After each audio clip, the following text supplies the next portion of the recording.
안녕하세요. 저는 40대 중반의 여자입니다. 제가 이렇게 사연을 보내는 이유는 인터넷 기사를 검색하다가 좀 화가 나는 기사를 보게 되어 이렇게 사연을 보내게 되었습니다. 진짜 너무 화가 나는데 그 화를 억누르고 글을 써보려고 합니다. 제가 본 기사가 나이 든 부모님에게 유산을 상속받고 집 밖으로 내쫓아 아파트 복도에서 생활하시는 할머니 사연이었는데요. 겨우 연락된 딸은 다시는 연락을 하지 않기로 약속을 하고 나서야 할머니가 딸과 살던 그 빈집의 번호키 비밀번호를 알게 되어 짐을 챙길 수 있게 되었다고 하더라고요. 두 모녀 간의 자세한 내막은 모르겠지만 기사에 따르면 유산 상속을 다 받고 난 자식이 아무리 그래도 낳아주신 부모를 아파트 복도에서 노숙을 하게 한다는 게 말이 되나요? 정말 너무 화가 납니다. 진짜 그러다 천벌받는다는 말이 절로 나오는 일 아닙니까? 그래서 저희 가족 이야기를 들려드리고 싶다는 생각이 들었습니다. 특히나 저희 시누이인 형님 이야기를 꼭 들려드리고 싶었습니다. 저희 형님은 정말 대단하신 분이거든요. 덕분에 지금 저희가 하고 있는 가족 사업이 시작되기도 했고요. 일단 저희 남편부터가 형님이 아니었으면 지금의 남편이 아니었을 거라고 합니다. 사실 저희 시부모님은 성품이며 인품적인 면에서 좋은 분들인 건 맞지만 생활력은 없으셨다고 해요. 시아버님이 너무 사람이 좋으셔서인지 사람들이 그걸 많이 이용했다고 하더라고요. 그 시작은 시할아버지가 돌아가시고 물려받은 땅을 너무 싸우니까 시아버님 동생분들에게 다 나누어 주셨다고 하더라고요. 그런데도 제사 때 전화 한 통 없는 동생들에게 상처를 많이 받으셨고 한평생 한으로 남으셨답니다. 시어머니도 어디 어려운 사람들이 있으면 그냥 지나치지 못해 어려운 형편에도 이리저리 사람들을 돕다 보니 정작 형님과 남편은 육성회비가 밀릴 때도 있을 정도였다고 합니다.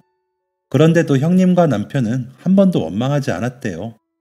시부모님이 그렇게 하시는 건 다 이유가 있겠지 싶었다고 하더라고요. 누님인 형님이 그렇게 여기고 말하다 보니 남편도 절로 그런 줄 알고 살았다고 하더라고요. 그래서 한 번도 원망하는 소리를 해본 적도 없는 자식들이라 그러셨는지 그런 일들은 계속 반복되었고 시부모님도 수입에 비해 어려운 생활을 계속하게 되었답니다. 그런 시간이 길어지다 보니 시부모님은 형님과 남편의 눈치를 많이 보시기도 했는데 결국 돌려받을 돈은 못 받았고 고맙다는 말 한마디도 듣지 못한 채 나이가 드신 거죠. 다행인 건지 형님과 남편은 모두 공부를 잘했답니다. 이것도 저희 형님 덕이 컸죠. 둘이 5살 차이가 났는데 형님이 남편을 앉혀놓고 가나 다라부터 가르쳤다고 하더라고요.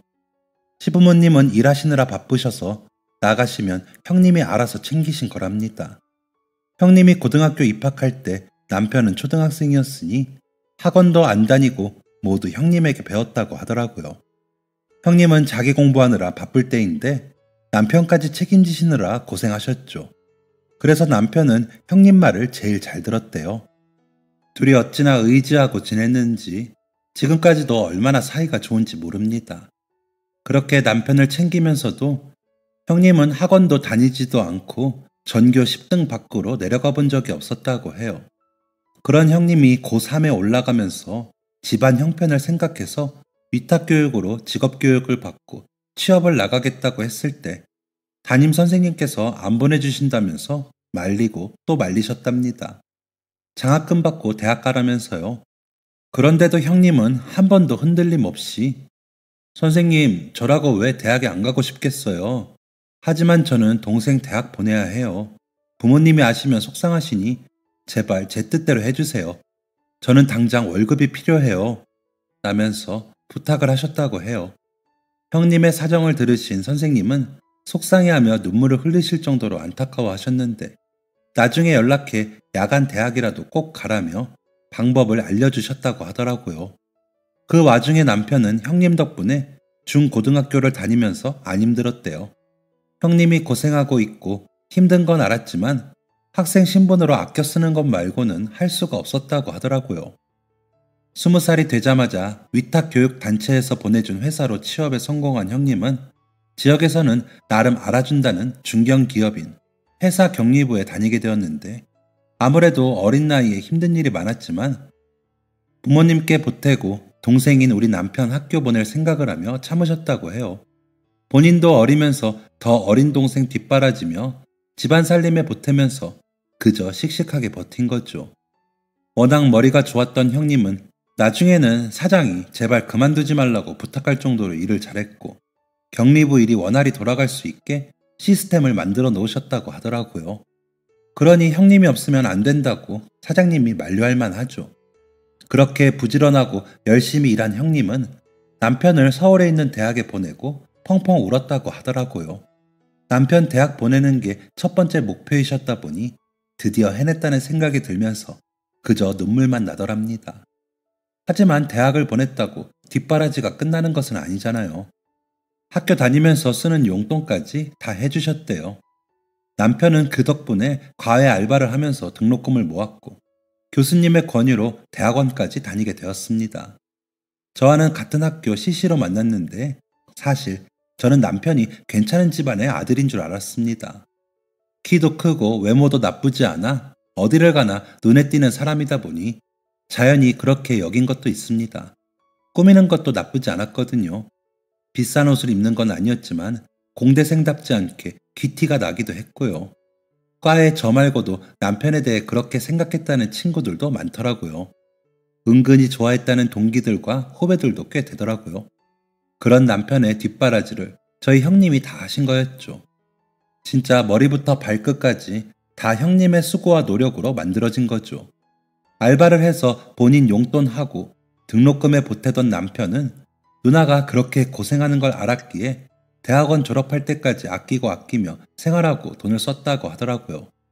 형님이 괜찮다 괜찮다 하셨지만 뻔히 부모님 수입 없고 집안 살림 누나의 수입으로 버티는 걸 알았기에 한순간이라도 허투루 보낼 수가 없었다고 하더라고요. 4명의 가족 중에 생활에 대한 부담을 지고 있는 사람이 하나뿐이었으니 형님이 얼마나 고생을 했을지 안 봐도 뻔합니다. 격리부 고졸 여직원이 아무리 월급을 올려받았어도 그 수입이 많지 않은 것은 뻔했고요. 남편은 대학원에 가고 나니 누나가 그동안 얼마나 고생했는지 더 많이 보이더랍니다. 취업 때문에 여기저기 알아보면서 그간에 못 느꼈던 것들까지 와닿더래요. 자신은 대학원까지 나왔는데도 취업이며 연봉 협상이 이렇게 힘든데 고등학교까지만 나온 형님이 혼자서 가족들의 생계를 꾸려나갔던 게 얼마나 대단한지 느껴지더라고 하더라고요. 그렇게 현실의 벽을 더 크게 깨달은 남편은 대학원에 들어가고 나서 과외를 하고 부가적인 수입이 생겨 번 돈들은 무조건 형님께 가져다 드렸답니다. 처음에는 형님이 한사코 안 받는다고 거절하셔서 누나가 이거 안 받아주면 나 그냥 학교 휴학하고 과외 알바만 할 거야. 내가 그랬으면 좋겠어. 라며 반협박을 하고 나서야 형님께 돈을 드릴 수 있었답니다. 하지만 형님은 그 돈을 그대로 모았다가 저희 결혼할 때 내놓으셨습니다. 진석이가 공부하면서 틈틈이 벌은 돈인데 내가 함부로 쓸 수가 있어야지. 그래서 하나도 못 썼어. 이렇게 모아뒀더니 쓸 데가 다 있네. 잘됐다. 라며 통장을 내밀면서 웃으시던 형님의 얼굴이 떠오릅니다.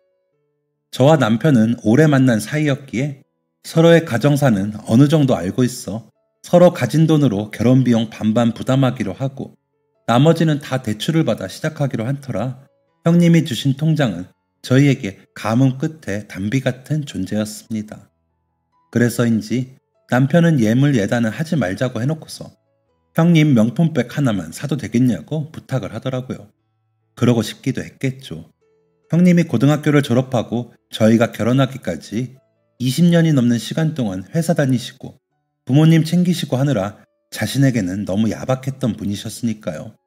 뭐 하나라도 생기면 그저 가족들에게 쓰실 생각만 하시는 분이기도 했고요. 그러면서 본인은 좋은 옷은커녕 가방도 매일 드는 것만 드셨는데 그것마저도 제일 저렴한 에코백만 드셨다고 해요.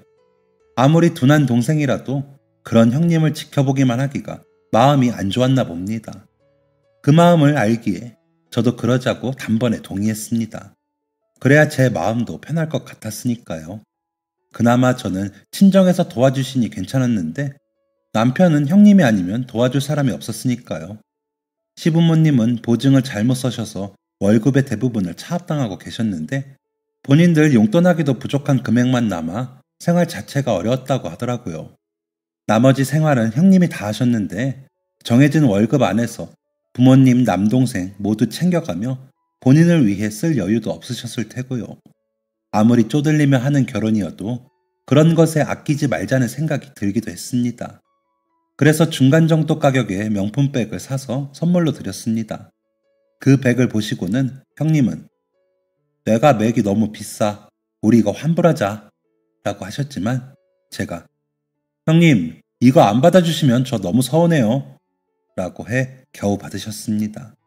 물론 정말 가끔만 매시긴 하지만요. 다들 이런 이야기를 하면 뭘 그렇게 하냐 하지만 형님이 제게도 참 좋으신 분이시거든요. 남편과 제가 연애를 끊이지 않고 할 수 있었던 중간다리 역할도 형님이 해주셨습니다. 정말 형님이 아니었으면 저희는 그대로 헤어질 뻔했거든요. 저희는 아까 말씀드린 대로 CC입니다. 남편이 군대에 가기 직전인 2학년 말부터 사귀었는데요. 그 전까지는 그냥 같은 과 동기로 지냈습니다. 그러는 와중에 저희는 사귀는 것도 아니고 안 사귄다고 하기에는 애매한 그런 사이로 지냈습니다. 그러다 제가 먼저 덜컥 고백을 했는데 남편이 본인의 가정 형편에 대해 이야기하며 제 마음을 거절해 제가 마음고생을 좀 했습니다. 그때 충격으로 울기도 많이 울었습니다. 정말 속이 많이 상했거든요. 게다가 동기들도 야, 너희는 말만 안 했지. 그 정도면 사귀는 거지. 라고 할 정도로 붙어 다니기도 했고 남편도 저를 엄청 챙겼거든요. 그러다 보니 마음을 많이 키우기도 했었는데 막상 사귀자는 제 말에 미안 이라는 말을 듣고 나니 별의별 생각이 들면서 속이 상하더라고요. 그래서 며칠을 괴로워하다가 술을 마시고 무작정 남편이 살던 집으로 찾아갔습니다. 문 앞에서 술 기운을 이기지 못하고 꾸벅꾸벅 졸고 있는데 누군가 저를 흔들어 깨우더라고요. 저기요, 집이 어디예요? 여기가 어디인지 기억나요? 어디 찾아왔어요? 너무 힘들면 경찰 불러줄까요? 라고 묻는 형님의 모습이 제가 처음 마주친 형님이었습니다. 그때는 형님이 누군지도 모르면서 여기 사세요? 혹시 남진석이라고 아세요? 제가 그 사람을 엄청 좋아하는데요. 그 사람도 그런 줄 알았는데 자기가 형편상 연애는 힘들대요. 그러면서 또 엄청 잘해줘요. 진짜 어쩌란 얘기인지 모르겠어요. 저는 어떻게 해야 하나요? 라며 엉엉 울었습니다. 화장이고 뭐고 엉엉 소리까지 내며 우느라 얼굴이 엉망진창이었을 겁니다. 나중에 지나서 그때 그런 저를 본 이야기를 하시며 형님은 귀여워 보이기도 하고 안쓰럽게 보이기도 해서 둘이 잘 됐으면 싶더래요. 그래서 집으로 들어가 다짜고짜 남편의 등을 때리면서 너 누가 그렇게 여자를 힘들게 하니? 너가 여지를 줬으니까 그쪽에서 오해하고 좋아하고 했을 거 아니야? 너 어쩜 지 핑계 대면서 여자 울리니? 라며 화를 내셨대요. 처음으로 동생에게 싫은 소리를 한 게 저 때문이었던 거죠. 그랬더니 남편이 펑펑 울면서 누나, 나도 걔 좋아해. 좋아하는데 나랑 연애하면 포기할 게 많잖아. 내가 다른 사람처럼 데이트도 못 해줄 텐데. 걔가 얼마나 예쁘고 좋은 앤데 나 만나서 왜 그런 고생을 해? 그래서 내가 놔주는 거야. 라고 하더랍니다. 그런 남편에게 형님은 잡아. 너가 좋고 너를 좋다고 하는 사람을 만났을 때는 주변 여건보다 너희 둘의 마음을 봐야지. 왜 좋아하는 사람을 아프게 하니? 일단 곁에서 해줄 수 있는 만큼 해줘보고 그리고 나서 후회를 하더라도 해야지. 바보같이 포기부터 하는 게 어디 있어? 라고 이야기하시더니 우리 집 밖에서 술도 많이 마시고 너 기다리더라. 나가서 택시 태우고 집까지 데려다주고 너도 택시 타고 돌아와. 라며 돈을 주셨나 봐요. 남편은 그 돈은 받지 않고 밖으로 나와 술 마시고 쪼그려 앉은 저를 보고 일으켜 저희 집까지 데려다 주었습니다. 그러는 과정에서 저희는 굉장히 많은 이야기를 나눴습니다. 뭐 대부분이 좋아한다. 너도 그런 줄 알았다. 그동안 나한테 왜 그렇게 잘해줬냐. 다들 우리가 사귀거나 그 직전인 줄 알더라. 너 인기 많아서 재는 거냐. 등등의 말들을 반복했지만요. 그리고 남편은 걸어서 집까지 돌아갔답니다. 저랑 전화통화하느라 차를 탈 수가 없었다고 하더라고요. 그날 밤 긴 대화와 통화 끝에 남편 역시 저를 좋아하고 있고 그래서 잘해줬고 사귀기 직전인 것 알고 있다는 것과 다른 사람들의 시선보다 제가 행복하길 바랐기 때문에 자신은 짝이 될 수 없다고 느꼈다는 것을 알았습니다. 그러면서 친구일 때는 내 형편에 맞춰 라면만 먹어도 상관없지만 연애를 하면 라면만 먹게 되면 너까지 불행할까봐 두려웠어. 너도 알다시피 난 굉장히 가난한 집의 아들이고 누나가 고생해주는 덕분에 대학에 다니고 있는데 곧 군대도 가야 하잖아. 그래서 너를 잡기가 무서웠어. 너한테 내가 해줄 수 있는 게 많지 않아서 널 실망시킬까봐 두렵기도 하고 라고 말하더라고요. 하지만 술을 마신 저는 막무가내로 나는 다 좋아. 너 군대 가도 기다릴 수 있고 너가 라면 먹을 형편밖에 안 되면 내가 보태서 김밥까지 먹을 수 있어.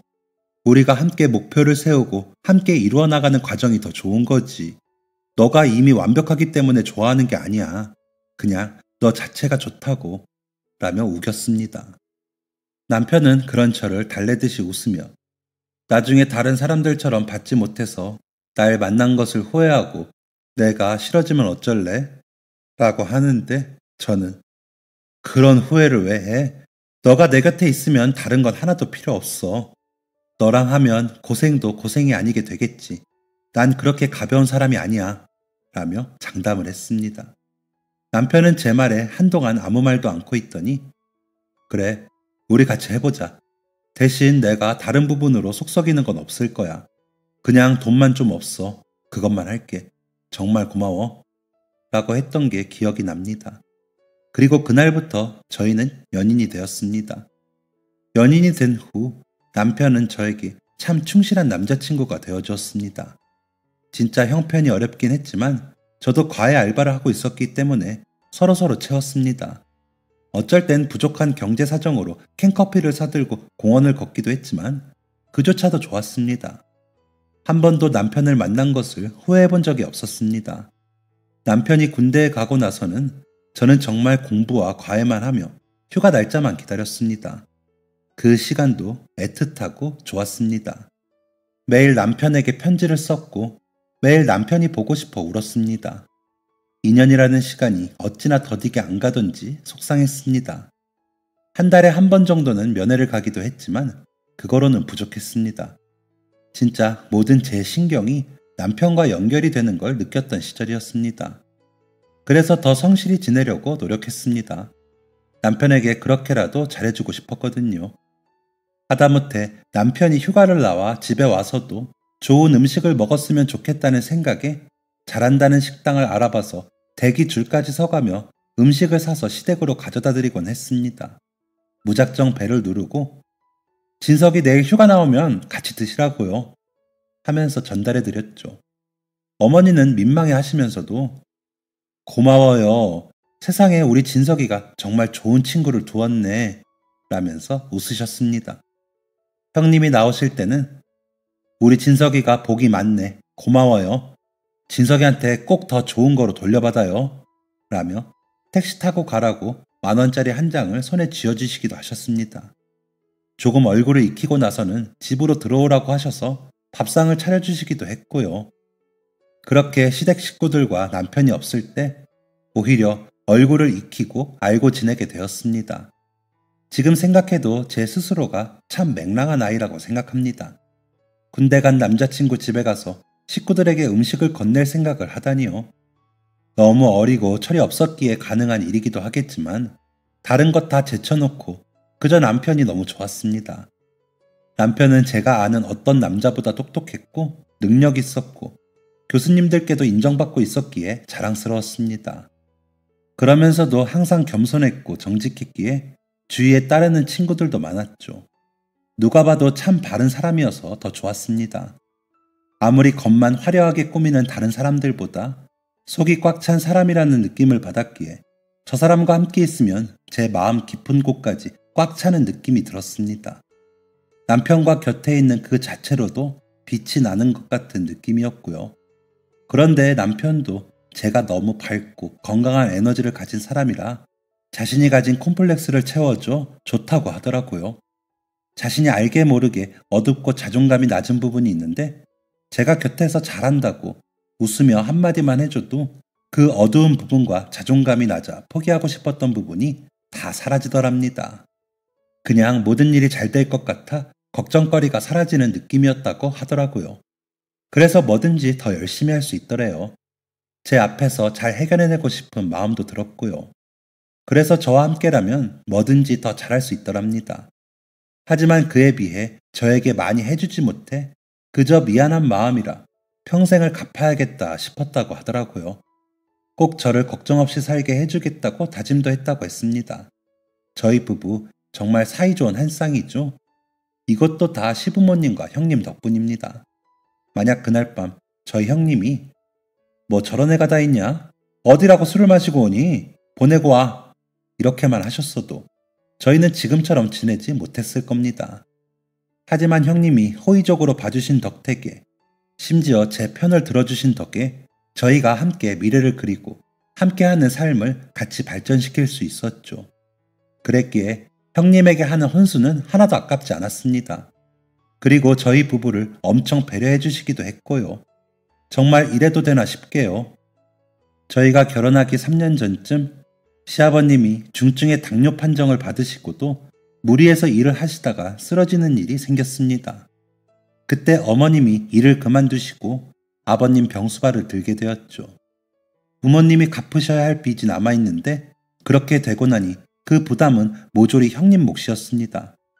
그래서 남편이 번 돈으로는 생활비를 하고 남는 돈에서 남편이 용돈 겸 저축을 하게 되었습니다. 다행히 형님과 어머님이 알뜰하셔서 남편이 벅차게 느끼지는 못했다고 하더라고요. 어쩌다 5년 정도 지내다 아버님 병수발을 지내시던 어머님까지 뇌졸중으로 쓰러지시면서 병원에 입원을 하시게 되었습니다. 저희가 결혼하고 2년 정도 되었을 때였습니다. 어머님의 상태가 너무 안 좋아 누군가 전담으로 붙어서 어머님을 돌봐야 하는 상황이었습니다. 한쪽에 다 마비가 와서 퇴원도 못하고 치료를 받아야 했거든요. 하지만 아버님도 몸이 안 좋으신 상태였기에 아버님도 돌봄이 필요한 상황이었죠. 어머님 곁에서 병간호를 할 사람이 없는 겁니다. 어쩔 수 없이 형님은 회사를 그만두시고 어머님과 아버님을 돌보기 시작하셨습니다. 간병인을 쓰기에는 부담이 너무 컸으니까요. 남편이 회사를 그만두기엔 남편의 월급이 형님의 월급보다 더 많기도 했고요. 아버님이 남기신 빚은 거의 갚긴 했지만 조금 더 남아 갚아야 했고 어머님 병원비가 만만치 않았기 때문에 남편의 부담은 클 수밖에 없었습니다. 그런데 형님이 진석이 너는 신경 쓰지 마. 혹시 몰라 가지고 있던 내 퇴직금으로 아버지 빚 남은 거 갚고 거기서 남으면 엄마랑 아빠 나 생활하면 돼. 너는 너 결혼하고 너 살 궁리하는 데만 신경 써. 다른 건 누나가 알아서 할게. 올케가 너희 생활비 다 대느라 힘들 텐데 너한테 정말 미안하다. 라고 하시더랍니다. 남편은 누나가 너무 안쓰러워 그날 펑펑 울었답니다. 도대체 누나의 삶은 왜 쉬울 때가 없을까 싶더래요. 우리 부모님은 그렇게 열심히 사셨는데 왜 돈도 없고 몸까지 상하셨을까 싶기도 했고요. 남편도 나중에 그렇게 될까봐 두렵기도 하더랍니다. 그런데 누나는 결혼도 못하고 저러고 사는데 너무 미안하더래요. 그 말을 저에게 와서도 울면서 하는데 진짜 형님이 존경스러웠습니다. 내가 그런 상황에 놓여도 형님처럼 할 수 있을까 싶더라고요. 형님의 희생으로 남편도 있고 시부모님도 견디실 수 있다고 생각하니 형님이 참 크고 단단한 산처럼 느껴졌습니다. 멋지기도 했죠. 하지만 그 희생을 한 번도 당연하다고 여겨본 적은 없습니다. 대단하신 분이라고 인정하고 꼭 나중에 갚겠다는 생각을 했습니다. 남편도 그랬고요. 그리고 그 기회는 생각지도 못하게 다가왔습니다. 저희 부부는 둘 다 같은 IT 기업에서 개발자로 일하고 있었습니다. 제가 먼저 졸업해 먼저 취업하기는 했지만 각자 입사는 다른 회사로 했다가 남편이 다니던 회사가 확장하게 되며 경력직을 뽑는다고 하더라고요. 제가 다니던 회사보다 조건도 좋고 남편과 출퇴근하기도 좋을 것 같아 이직을 시도했다가 성공해 같이 다니고 있을 때였죠. 시부모님 병간호를 아무리 형님이 전담하신다고 해도 남편 역시 시부모님 모시는 걸 등한시할 순 없으니 저희 부부가 같이 근무하면 아무래도 스케줄이 조정이 더 용이하기도 해 좋았습니다. 야근이 많은 직종이다 보니 더 그렇더라고요. 저는 가끔 인사차 어머님 병실 한 번, 아버님 집에 한 번 들려보기만 하는데도 형님이 얼마나 수고를 하시는지 알겠더라고요. 집도 잘 치워져 있었고 어머님 병실도 깨끗하니 대소변을 받아내는데도 냄새 한 번이 안 났으니까요.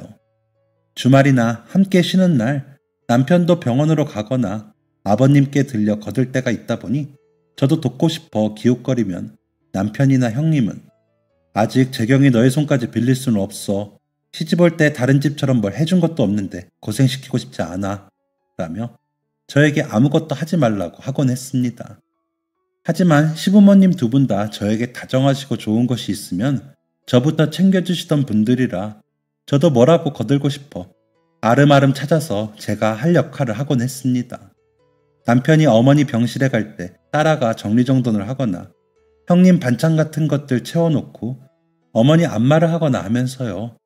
어머님은 배시시 웃으시면서 우리 며느리 덕에 내가 얼른 낫겠다 하셨지만 좀처럼 일어나 앉지를 못하셨습니다. 그래서 열심히 안마를 했더니 주무시더라고요. 그래서 여기저기 정리를 하고 남편은 화장실에 간 사이 형님이 쓰시는 것 같은 노트를 발견했습니다. 일기장인가 뭔가 싶어 휘리릭 넘겨보니 여러 이름들과 병실의 호수가 쓰여 있고 장점, 단점, 특이사항 등등 적혀 있는데 딱 봐도 간병인 분들에 대해 적혀 있더라고요. 그리고 어떤 환자들과 잘 맞을 것 같다는 기록도 있었습니다. 그래서 이걸 왜 적어 놓으셨을까 궁금하던 차에 다른 병실에서 보호자분들이 오셔서 저에게 저희 어머니가 다리를 다치셔서 그런데 간병인 어떤 분이 좋을까요? 라고 물으시는 겁니다. 어머니는 주무시고 무슨 말인지 몰라? 네? 제가 여기 잠시 있는 거여서요. 무슨 일이실까요? 메모 남겨주시면 전달할게요. 라고 답했습니다. 그랬더니 여기 오면 맞는 간병인 찾는 거 도와주신다고 해서요. 죄송합니다. 이따가 다시 올게요. 라며 가시더라고요. 그러고 얼마 뒤 간호사님이 오시더니 최숙희님 보호자님 어디 가셨어요? 라고 묻기에 잠시 쉬려 들어가셨어요. 무슨 일이세요? 라고 답했더니 오늘 입원하신 환자분들 중에 간병인 찾으시는 보호자님들이 계셔서 여쭤보려고요. 알겠습니다. 라며 웃으며 가시더라고요. 이게 무슨 상황인가 싶어 어리둥절하고 있는데 어머님이 깨셔서 어머니, 사람들이 왜 간병인을 형님한테 찾아요? 라고 여쭤보니 주영이가 병원에서 일하는 간병인들 보면서 관찰 일기처럼 장부 같은 걸 만들었는데 그거 보고 필요한 사람들에게 소개시켜준 사람들이 간병인이랑 다 잘 맞았나 봐. 그래서 다른 사람들도 소문 듣고 자꾸 소개해달라고 오더라. 간호사들도 찾아오지. 주영이는 심심해서 만들었다는데 이제는 너무 찾아와서 힘들 것 같아 걱정이야. 라며 웃으시더라고요. 그 이야기를 듣는데 저는 이거 잘만 하면 되겠다 싶더라고요. 시아버님의 당뇨 투병을 도우시고 시어머니의 투병을 실전으로 겪으시면서 터득한 간병 노하우를 모두 갖추고 있는 형님이야말로 살아있는 자료고 자원이었습니다. 저와 남편이 개발자의 특기를 살려 시스템만 만들어 직접적으로 소비자가 원하는 대로 간병인들을 선택할 수 있게만 한다면 사업성이 충분해 보였습니다. 두 니즈가 만날 수 있게 서비스를 제공하고 그에 따른 수수료만 받으면 되는 일이니까요. 화장실에 다녀오는 남편에게 이야기했더니 남편도 괜찮다 하더니 형님의 노트를 천천히 읽으며 눈여겨보더라고요. 그 노트에 있는 내용만으로도 충분히 사람들이 필요로 하는 정보를 제공할 수 있고 연계만 잘하고 중개 수수료를 받는 형태로 간다면 수익성은 충분했습니다. 물론 지역적 한계를 극복해야 했습니다. 간병인분들이 직접적으로 가입을 하게 해야 했고 그 형태는 어렵지 않아야 했습니다. 간병인 여러분들이 대부분 50대에서 60대인 것을 감안해야 하니까요. 아무래도 앱이나 홈페이지를 낯설어 하시는 분들이 많은 나이대이다 보니 어려울 것 같더라고요. 그래서 접근성을 높이기 위해 휴대전화로도 접속이 가능해야 한다는 점, 회원 가입이 간단하고 쉬워야 한다는 점, 대신 신원에 대한 확실성도 있어야 한다는 점 또한 고려해야 했습니다. 흔히 휴대전화로 검색이 가능하고 알림이 오는 어플이라는 형태로 접근을 해야겠다는 생각이 들었습니다. 그날 저녁 집으로 돌아가 남편과 굉장히 구체적으로 접근을 해봤습니다.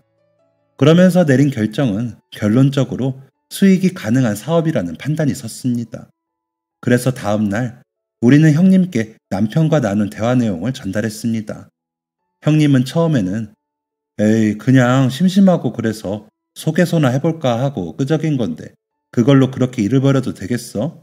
괜히 혹해서 너희들 힘들게만 하는 건 아닌가 모르겠다 라고 하시는데 형님 이거 무조건 돼요. 요즘 점점 더 고령화되는 추세에 분명 간병인은 더 필요하죠. 그런데 연계할 수 있는 시스템을 만들어 놓으면 서로 필요한 사람들끼리 만나기에 너무 좋아요. 간병인뿐만 아니라 산후 도우미들도 가입하게 하면 그 시장성이 약하지 않아요. 라고 말씀드리며 비슷한 형태이지만 다른 분야의 중개 어플들을 보여드렸습니다. 그제야 형님은 그 분야의 가능성을 보시고 관심을 가지시더라고요.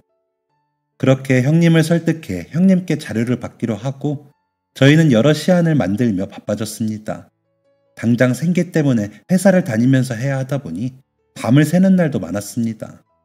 그렇게 가이드는 만들어졌는데 문제는 투자였습니다. 아무래도 저희는 형편이 어려운 월급쟁이이고 개발을 하는데 필요한 시스템을 개발할 수는 있지만 그 비용을 모두 충당하면서 하려면 시간이 너무 오래 걸릴 것 같더라고요.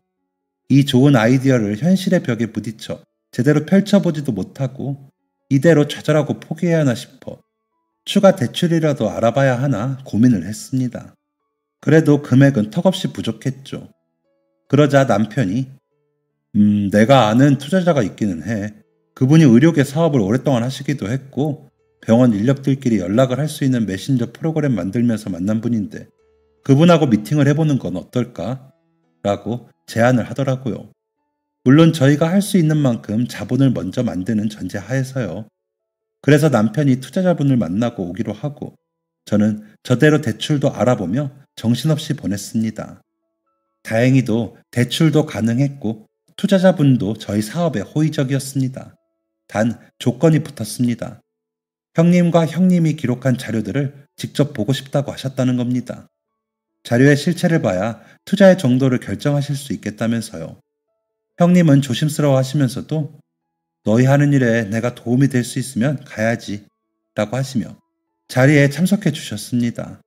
다녀오시더니 얼굴이 붉어지셔서는 별거 아닌 걸로 엄청 칭찬받으니까 너무 어색해. 내가 이렇게 칭찬받아도 되나? 우리 엄마 아빠 덕분에 나 칭찬받았네 라며 시부모님을 보고 웃으시더라고요. 저랑 아버님이 형님이 안 계신 사이에 어머니 병실에 있었거든요. 그런 형님의 모습을 보자니 저도 모르게 코끝이 찡해졌습니다. 뭐든 다 가족 덕분이라고 말하는 형님의 마음씨가 너무 예뻤고 감동적이었거든요.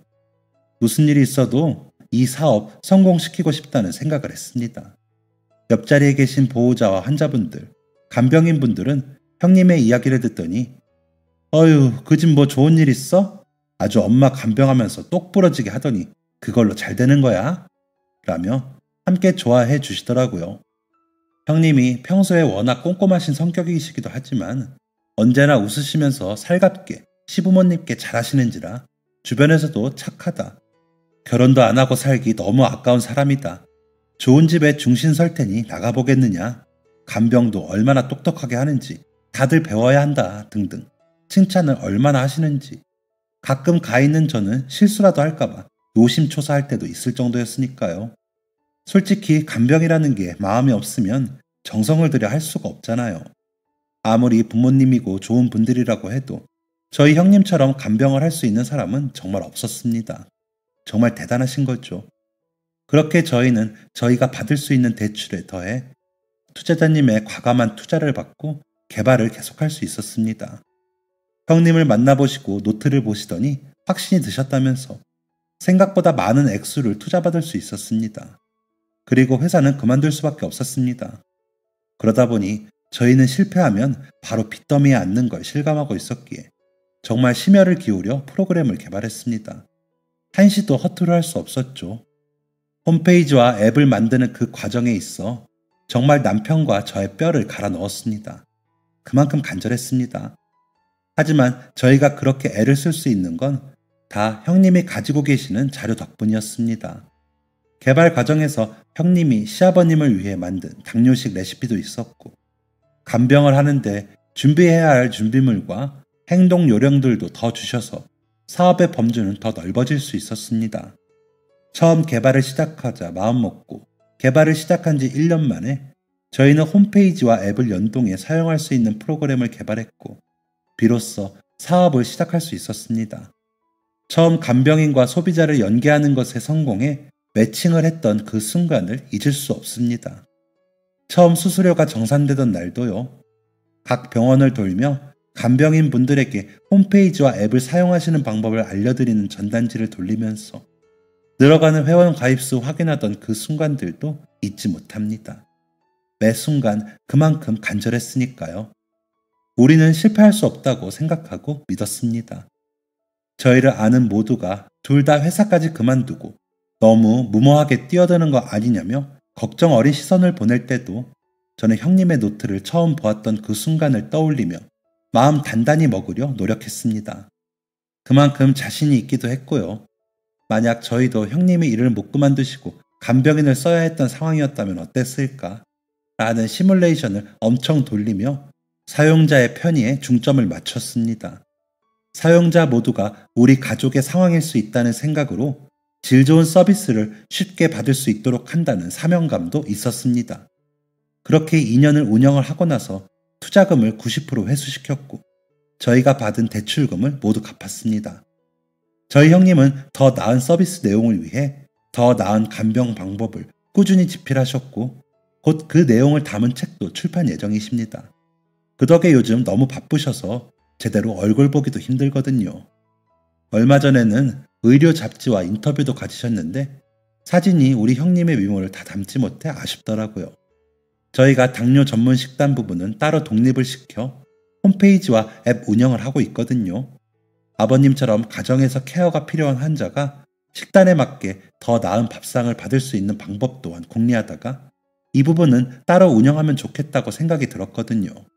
그리고 저희 형님이 직접 운영하시는 게 좋을 것 같아 대표자로 지정하기도 했고요. 사실 말이 지정이지 원래는 다 형님이 대표로 하시는 게 맞죠. 그런데 너희가 잠도 못 자고 만든 건데 내가 무슨 자격으로 대표를 하니? 그런 거 나처럼 초짜한테 맡겼다가 큰일 나는 거야. 나 그런 부담 맡기 싫어. 엄마 아직 몸도 성치 않으신데 내가 시간 빼기도 그렇고 라며 거절을 하셨었습니다. 그런데 당뇨식 업체는 재료 선택이나 조리 방법에 직접 관여하실 일들이 많다 보니 계속 거절하시다가 결국엔 수락을 해주셨습니다. 저희는 도우미 연계 서비스에서 나는 수익의 일부를 저자 비용으로 보내드렸습니다. 경제적으로 여유가 생기시다 보니 어머님, 아버님 케어하시는 것도 더 편해지셨다며 해맑게 웃으시는 형님이 참 착하다는 생각을 했습니다. 그동안 혼자서 고생하시면서 금전적인 부분이며 대학도 포기하고 직접적으로 움직이신 것도 다 잊으신 것처럼 항상 너희 덕분에 우리가 이렇게 덕보고 산다 라고 하시는데 정말 몸둘 바를 모르겠더라고요. 남편은 누나 없었으면 나 대학도 못 갔고 이 사람도 못 만났어. 다 누나 덕분이야. 그날도 누나가 가서 이 사람을 잡으라고 안 했으면 내가 어떻게 이 사람하고 만날 생각을 했겠어. 엄마 쓰러지셨던 건 마음 아프지만 그때도 누나가 직접 병간호 하겠다고 나섰고 그 노하우랑 간병인들 리스트 안 만들어 놨으면 우리가 이 사업을 어떻게 해? 다 누나 덕분이야. 라며 웃더라고요. 그 이야기를 들은 형님은 눈물을 보이시면서 나는 당연히 해야 할 일을 하고 산 것밖에 없는데 뭐 그렇게까지 말해주냐? 고맙다. 라고 하셨습니다. 그렇게 사업이 잘 되고 나니 형님도 마음의 여유를 찾으셨는지 뒤늦게 좋은 분 만나 2년 전에 식을 올리시고 행복하게 지내신답니다. 무슨 인연이신지 어머님 입원해 계실 때 오다 가다 만난 남자 간병인이신데 형님이 하시는 것 보고 전문 간병인이신 줄 알고 서로 간병 팁 주고받다가 친해지셨더라고요. 어머니 퇴원하시고 사업 진행되면서 한동안 못 보시다가 갑자기 생긴 휴식 시간에 생각이나 연락했더니 기다렸다고 하시더래요. 그렇게 연락 주고받으시다 연애를 하셨고 저희 시부모님 모시고 사는 조건으로 결혼하셨습니다. 참 끝까지 저희 할 말 없게 만드시죠. 그때 제가 우리 왕자 임신 중이라 더 그러신 것 같아요. 애 낳고 기르려면 힘든데 형님은 아이 낳기는 너무 늦었으니 부모님 모신다면서요. 아주버님은 부모님이 일찍 돌아가셔서 어른들 정이 너무 그리우셨는데 저희 시부모님과 너무 잘 지내시고요. 저희 가족 어떻게 잘 살고 있나요? 보시면 아시겠지만 저희는 형님의 효심으로 이렇게 잘 되고 있습니다. 효심으로 간병 노트 쓰고 더 좋게 간병하려고 간병인 관찰한 게 이렇게 사업으로 연계되었으니 말이죠. 그 덕에 저희 시부모님 건강도 더 좋아지셨고요.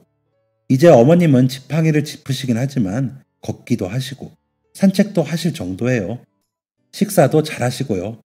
아버님은 혈당 관리가 잘 돼서 합병증은 크게 없어 생활하시는 게 많이 좋아지셨습니다. 다 형님의 효심 덕분입니다. 여러분, 이렇게 좋은 마음을 먹으면 좋은 일이 생기는 거 아닐까요? 제발 사람답게 사는 좋은 이야기들이 많이 들리는 세상이 되었으면 좋겠습니다. 제발요. 그리고 형님, 어머님, 아버님, 우리 오래오래 행복하게 살아요. 이제 돈 걱정 안 하셔도 되니까 더 신나고 즐겁게 살아요. 이만 저희 가족 자랑을 드리겠습니다. 더 자랑하고 싶어지면 또 사연 보내겠습니다. 안녕히 계세요. 지금까지 사연 들어주셔서 감사합니다. 사연이 재밌으셨다면 구독과 좋아요를 눌러주세요. 감사합니다. 안녕히 계세요.